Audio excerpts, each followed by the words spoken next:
J'ai mis le mode sport. 3, 2, 1. go. Voilà, là, je le dépose. Plus possible. Ça fait 2 heures que tu me fais chier avec ta vidéo. Maintenant, moi, je vais m'arrêter de bouffer. Hein. Faut bien qu'on aille prendre un petit 4 heures quand même. Et si les téléphones ils sonnent, je réponds. Tais-toi. Bah, je te la ramène. Bonjour les amis et bienvenue, j'espère que vous allez bien. Alors aujourd'hui, petite vidéo sur des Prius. Eh oui, j'en reviens pas que je fais cette vidéo là, mais oui, on fera une petite vidéo sur des Prius. Prius P3, Prius P4, c'est des voitures qui nous appartiennent.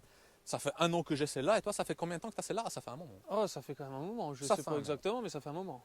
On va regarder l'évolution des deux voitures, que ce soit intérieur, extérieur, moteur.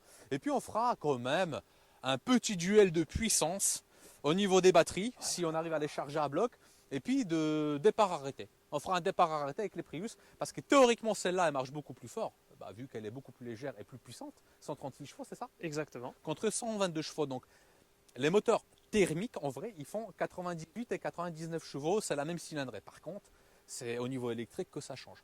Donc regarde cette vidéo, mais avant ça, Abonne-toi et like. on y va, musique.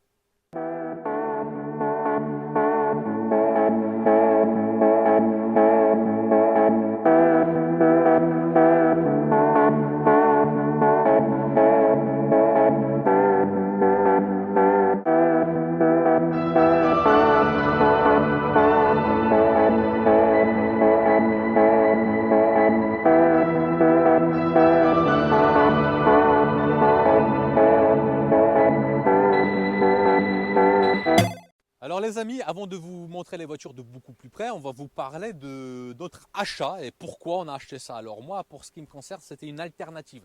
Je ne l'ai pas fait exprès, elle ne me donnait pas plus envie que ça. Et avec le temps, j'ai changé d'avis, bien évidemment.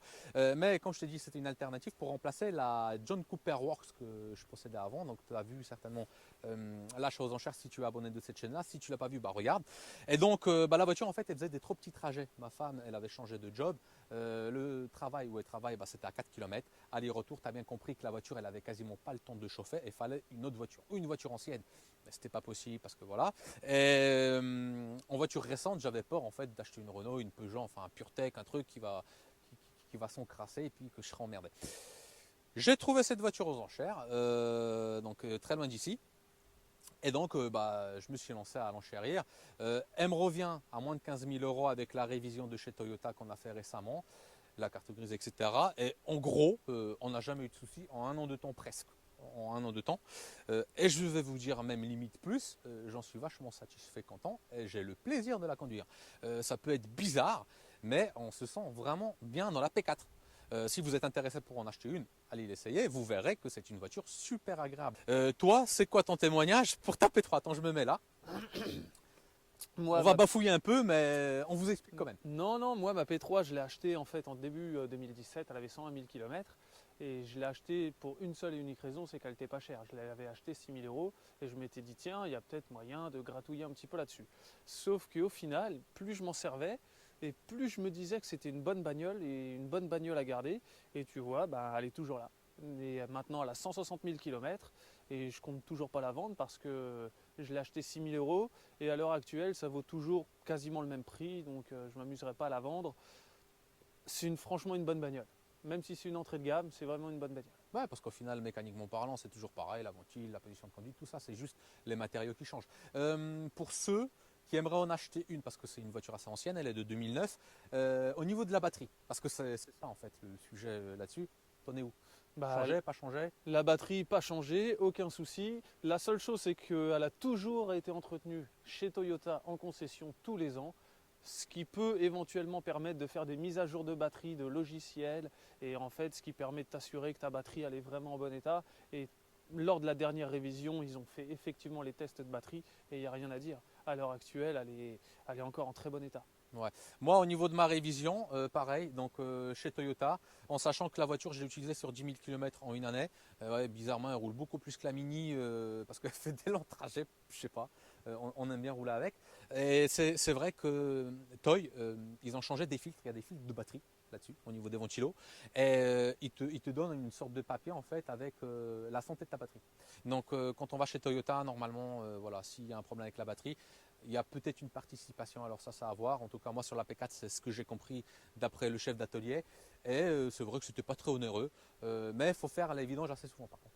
C'est pas aussi passé que chez Renault, tu vois, c'est beaucoup plus proche. Énormément de phases de démarrage en fait si tu veux, parce que En ville, la voiture s'arrête tout le temps sans que tu le saches en fait si tu veux.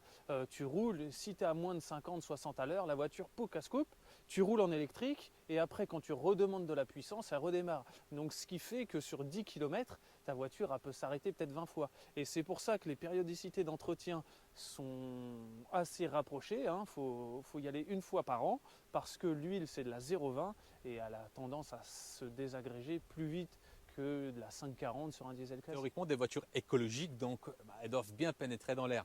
On est sur des CX qui sont bas. Alors, c'est un chiffre qu'on ne peut pas réellement définir parce qu'on n'est pas professionnel de ça. Mais là-dessus, on est à 0,25, c'est ça? 0,25 pour la Prius 3. Attends, je vais remettre ma caméra correctement. Pour la Prius P4, on est à 0,24. Exactement. En sachant qu'aujourd'hui, l'une des voitures qui a le meilleur CX, enfin une des voitures normales, c'est la Mercedes CLA.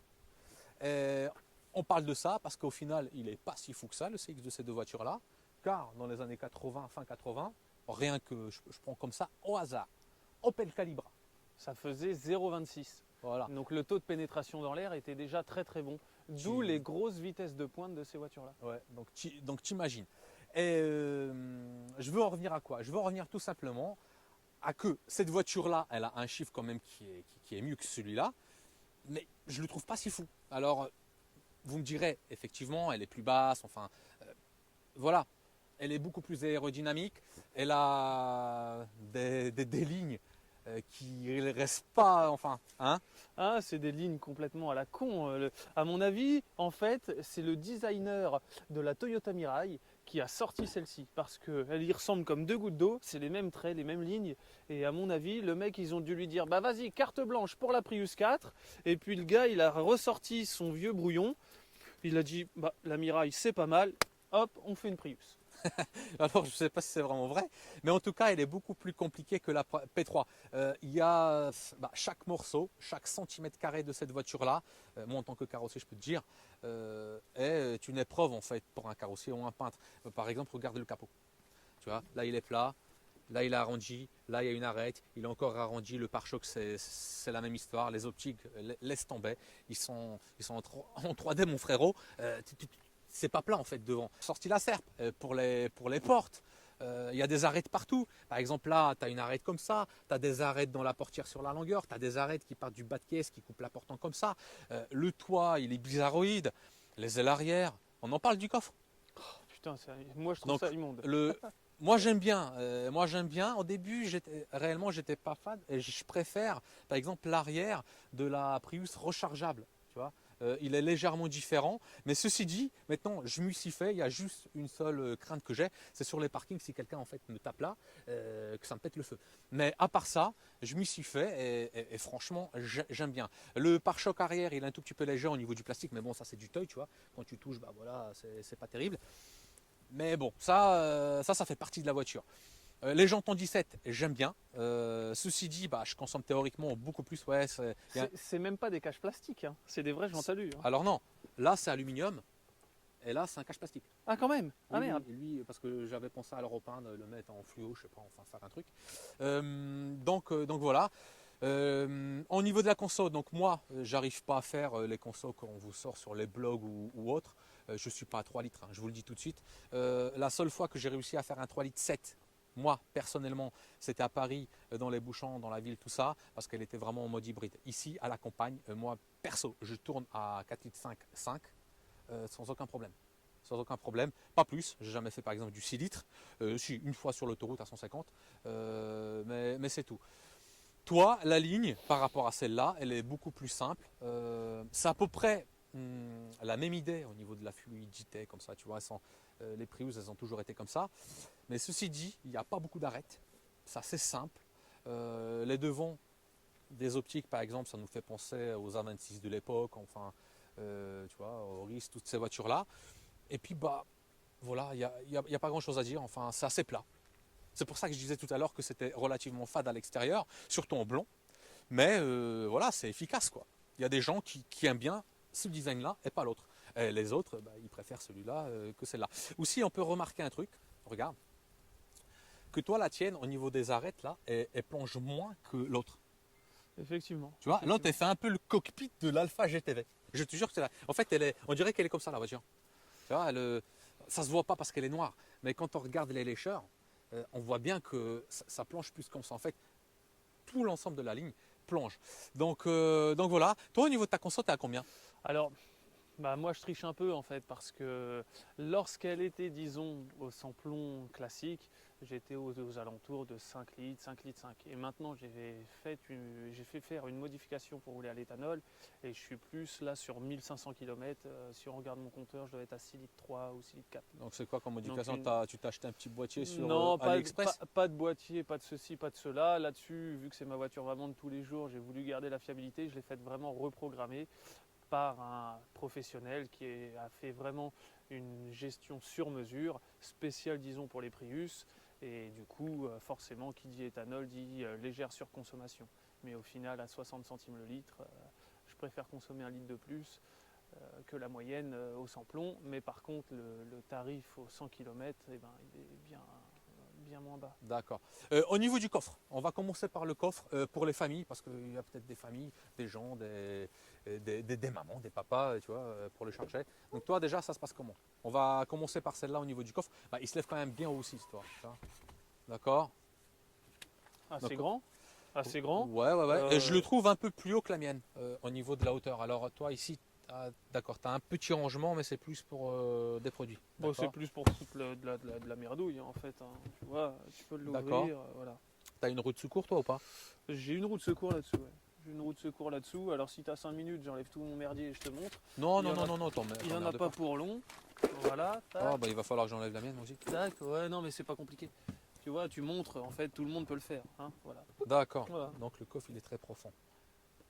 Et d'ailleurs, quelque chose d'intéressant à voir, parce que ça prend pas longtemps non plus, si je dégrave ça, tu peux montrer la taille de la batterie. Ça, c'est la taille de la batterie moteur, en fait. Voilà. Donc toi, ta batterie, elle est dans le coffre. Ma batterie, elle est dans le coffre. D'accord. Donc d'accord. Et toi, ta batterie, l'autre, elle est là. Et Enfin, après, ça commence là. Le gros bloc, plaqué, il est là. le gros bloc de batterie, il est là-dessous, effectivement. D'accord. Bon, bah, c'est propre.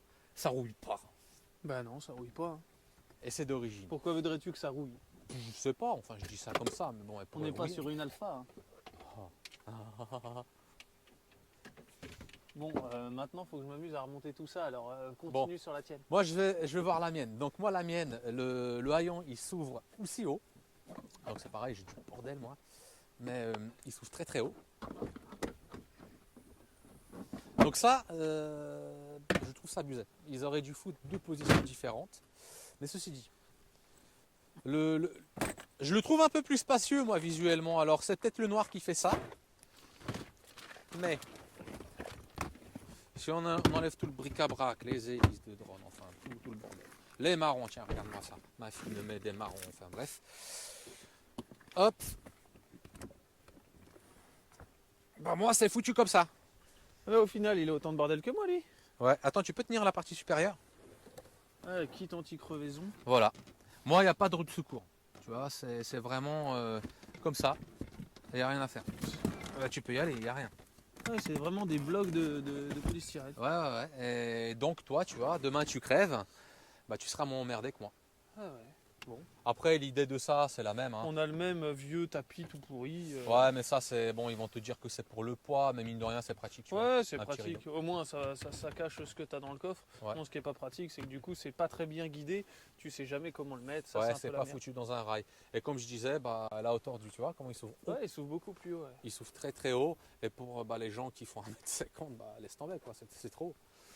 Après, Un truc qu'on peut parler, si on peut revenir simplement sur la P3, qui fait également sur la P4, c'est ça. oh, attends, j'ai entendu un truc. Non. Il n'y a rien du tout, il n'y a pas de mastic. Ça sert à rien, le défaut du carrossier, ça sert à rien. Par contre, on peut dire que ça se met relativement facilement en break et surtout ça te fait un vrai plancher plat. D'accord. Et évidemment ça s'enlève. Attends, je vérifie sur la mienne, j'ai jamais fait. On va regarder tout de suite. La preuve en vidéo, ça dure 3 Pour minutes. ceux qui sont intéressés par la P4. Bah, attends. Tac. Ouais. Bah non, hein. Ouais, moi c'est pas pareil. Ah non, il manque des centimètres mon copain. Ah, il manque des centimètres? Ouais, regarde. Moi ça fait pas plat. Ah, toi, ça fait pas un plancher Le, plat. le coffre il est plus bas. Donc vous voyez, le coffre, le seuil de chargement, eh ben, il est mieux sur la P3 que sur la P4. Attends, est-ce qu'on peut modifier la hauteur là? Non, on peut pas modifier la hauteur. Non, non, non, c'est Non, non, comme ça. bah, Et c'est c'est tout. comme ça. Bah, c'est un point positif pour la P3 au niveau du truc. Au niveau de l'assise, toi, t'en penses quoi?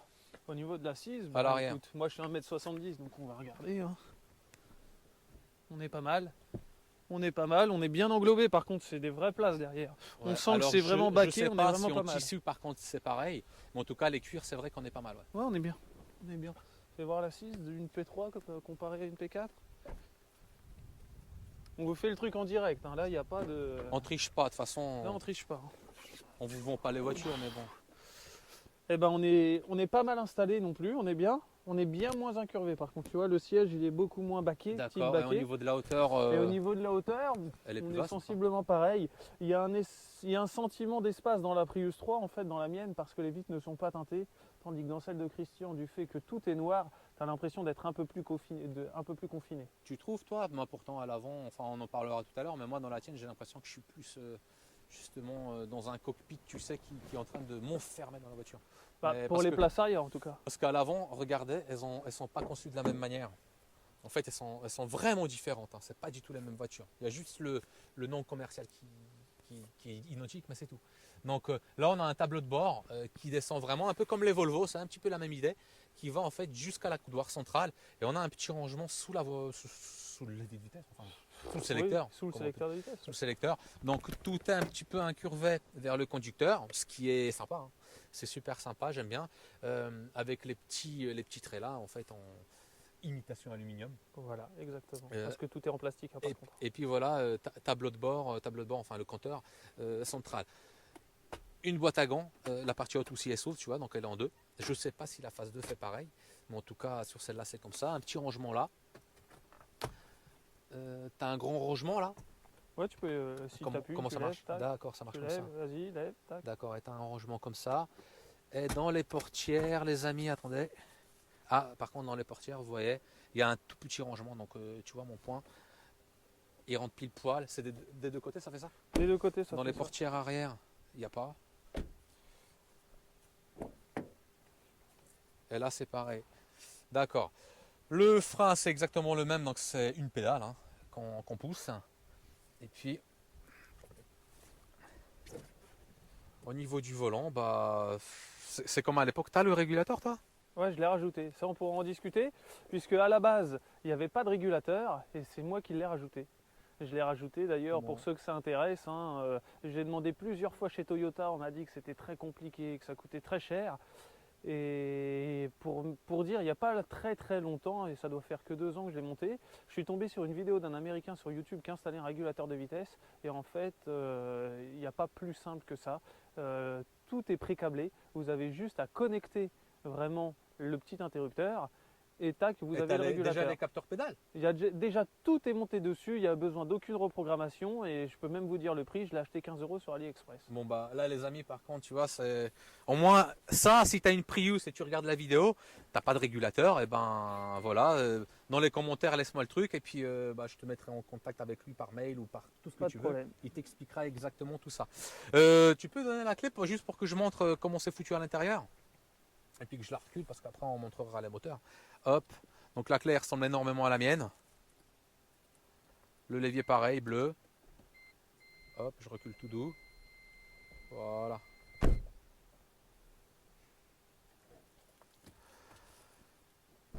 Donc, la console, bah, comme on t'a montré tout à l'heure, c'est légèrement incurvé vers moi, enfin à ce niveau-là. Là, c'est plat. C'est très comme ça. Hein. Ouais. C'est très comme ça par rapport à l'autre. Et puis bah, le tableau de bord, fond noir avec des écritures vertes à l'ancienne, on dirait qu'il fait un petit peu 3D. J'ai l'impression, non? Ouais, ça fait un peu, on dirait, après, bon, c'est le style de l'époque. Hein. Qu'est-ce que tu veux, c'est Voilà. comme ça. Donc voilà les amis, les matériaux, malgré que tu sois en entrée de gamme, ça vieillit super bien. Ça vieillit très bien. Par contre, ouais, effectivement, Ouais, le ouais. velours est vraiment de très bonne, Il n'y a, y a rien, de très bonne y a facture. rien qui se décolle, il n'y a rien, enfin même le ciel de toit il se casse pas la gueule. Non, non, on est pas trop mal dedans, on n'est pas trop mal. Limite on est super bien. Tu vois, on est bien. On est Non, super franchement, bien, on est vraiment très bien. On est super bien. Dans la mienne, Attends, avant de partir vite fait à la tienne, je voulais juste m'excuser parce que je sais que je vais me faire cracher dessus sur tes vidéos pour les tapis.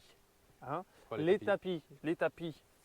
On est sur du tapis. Les mecs ils regardent pas les tapis. On est sur du tapis tuning. Je suis désolé, hein, mais par contre, vu que je travaille dans les champs, eh ben, c'est quand même très très agréable d'avoir des pauvres tapis en style alu parce que je les sors, je leur donne un coup de karcher et puis je suis tranquille.